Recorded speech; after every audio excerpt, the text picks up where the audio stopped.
Navneet राणांचं certificate पूर्णपणे वैध ठरवलेलं आहे।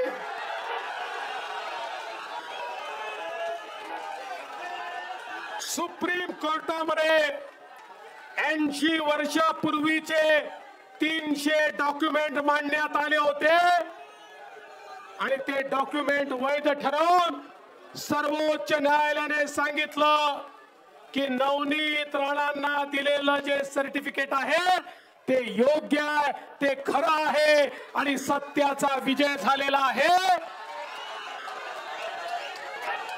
आणि जे लोक पोपटासारखे बोलत होते त्यांच्या थोबाडा झापड बसलेली आहे।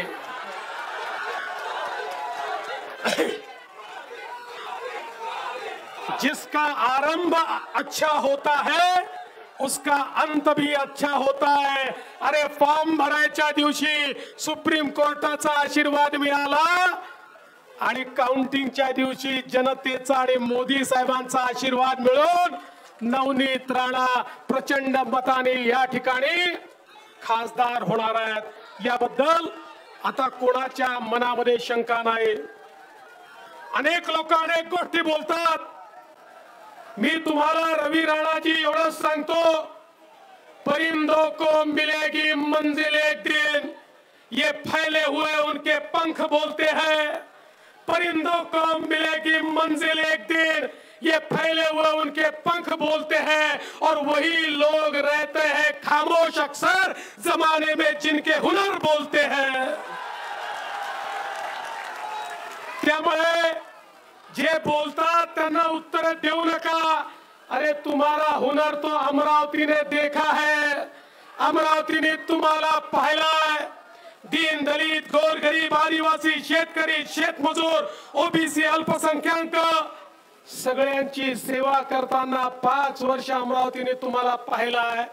त्यामुळे कोणी तुमच्यावर दूषण दिली तरी देखील चिंता करू नका। केवळ मत मागा, जनतेचा आशीर्वाद मागा। तुमच्या पाठीशी पुण्याई आहे, नवनीतच्या पाठीशी पुण्याई आहे। अरे नवनीतला तर या ठिकाणी प्रत्यक्ष बजरंग बलीचा आशीर्वाद प्राप्त झाला आहे। देशामध्ये एक व्यक्ती दाखवा की भारतामध्ये ज्यांनी हनुमान चालीसा म्हणतो म्हटलं आणि 14 दिवस जेलमध्ये राहावं लागलं। या महाविकास आघाडीला आणि उद्धव ठाकरेला मला विचारायचं आहे, उद्धव ठाकरेजी सांगा, हनुमान चालीसा भारतात म्हणायची नाही तर काय पाकिस्तानामध्ये जाऊन म्हणायची? आणि यांची नियत कशी आहे बघा, महिलांच्या प्रति यांची नियत कशी आहे बघा। ते राहुल गांधी म्हणतात हमको हिंदू समाज की शक्ति को समाप्त करना है। हिंदू समाजातली शक्ती म्हणजे काय? माझी आई अंबाबाई ही हिंदू समाजातली शक्ती आहे, दुर्गा माता हिंदू समाजातली शक्ती आहे। या ठिकाणी बसलेली सगळी मातृशक्ती ही खऱ्या अर्थानं आम्ही शक्ती मानतो।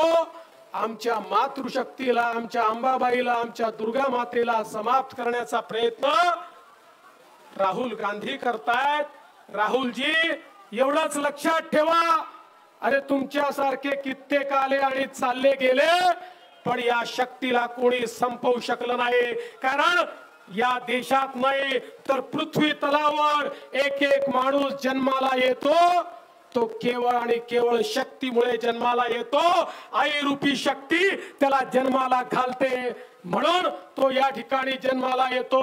छत्रपती शिवराय तयार झाले कारण आई जिजाऊंची शक्ती त्यांच्या पाठीशी होती। आमची शक्ती आई जिजाऊ आहेत। त्यामुळे अशा प्रकारे शक्ती संपवण्याचा प्रयत्न करणारे राहुल गांधी असतील किंवा हनुमान चालीसा म्हटली म्हणून 12 तास उभं ठेवून त्या ठिकाणी 14 दिवस जेलमध्ये ठेवून एका महिलेला पाण्याविना आणि बाथरूम विना उभं ठेवणारे हे महाविकास आघाडीचे नेते असतील, हे संपतील पण आम्हाला ते संपवू शकणार नाही हे सांगण्याकरता या ठिकाणी मी आलो आहे।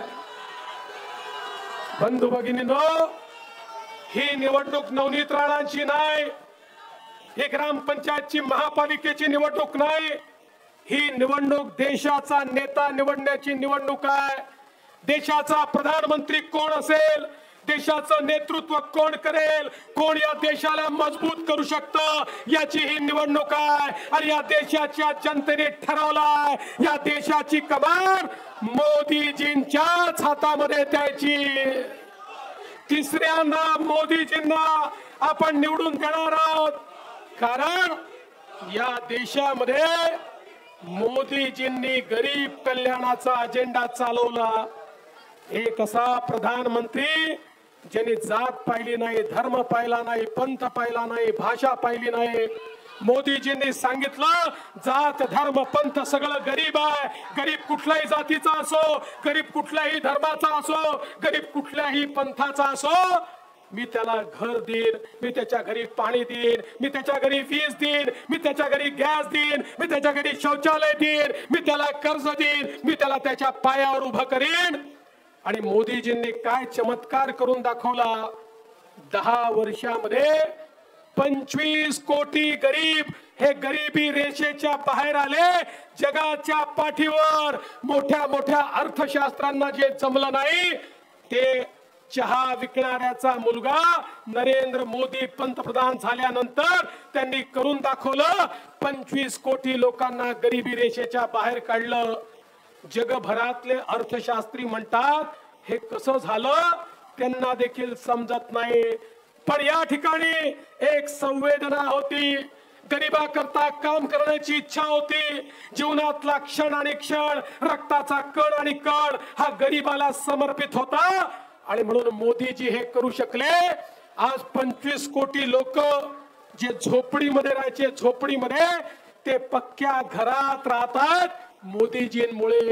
50 कोटी लोक ज्यांच्या घरी नव्हता, पाणी दुरून आणावं लागायचं, घाणेरडं पाणी प्यावं लागायचं, 50 कोटी लोकांच्या घरामध्ये शुद्ध पिण्याचं पाणी पोचवणाऱ्या व्यक्तीचं नाव आहे देशाचे प्रधानमंत्री नरेंद्र मोदीजी। 35 कोटी लोक असे होते ज्यांना वीज मिळत नव्हती, त्यांच्या घरापर्यंत वीज पोचवण्याचं काम हे मोदीजींनी केलंय।